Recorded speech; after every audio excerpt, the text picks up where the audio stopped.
જામનગરના પ્રથમ 6 track road બનશે. ઓશવાળ સેન્ટરથી દીગજામ સર્કલ સુધી બનશે. ઓશવાળ સેન્ટરથી ખોડિયાર કોલોની મેઇન રોડ સવાર સાંજ ભારે ટ્રાફિકથી ભરેલો રહે છે, જેના કારણે વાહન ચાલકોને કાયમી સમસ્યાનો સામનો કરવો પડે છે. શહેરના અતિ વ્યસ્ત માર્ગને 6 લેન બનાવવાની યોજનાને સ્થાયી સમિતિએ લીલી ઝંડી આપતા શહેરીજનોને ટ્રાફિકની જાળમાંથી મુક્તિ મળશે અને અવરજવર સરળ બનશે. જામનગર મહાનગરપાલિકાની સ્ટેન્ડિંગ કમિટીમાં માનનીય કમિશનરશ્રી દ્વારા કુલ 20 વિકાસ કાર્યોના એજન્ડા આવેલ હતા. તે વિકાસ કાર્યોના એજન્ડામાંથી 2 એજન્ડાને રીટેન્ડર કરવામાં આવેલ છે, તેમજ 18 એજન્ડાને બહાલી આપવામાં આવેલ છે. આ 18 એજન્ડાની કુલ કિંમત 34 કરોડ 32 લાખ જેવી થાય છે.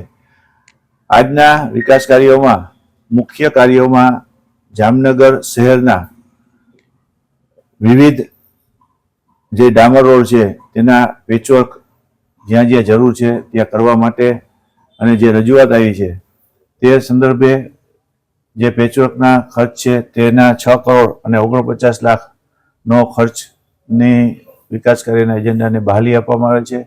આ ઉપરાંત જામનગરમાં ઓસવાળ સેન્ટરથી લઈ અને દીગજામ સર્કલ સુધીનો જે હયાત અત્યારે જે 4 લેન છે તેમાં ટ્રાફિકની સમસ્યા હોવાના હિસાબે એ રોડ છે તેને 4 લેનમાંથી 6 લેન કરવાના કાર્યને બહાલી આપવામાં આવેલ છે.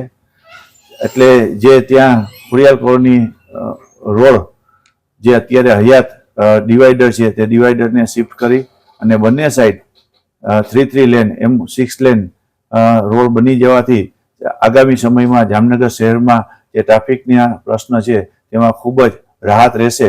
તે માટે થઈ અને આ રોડના કામને મંજૂરી આપવામાં આવેલ છે.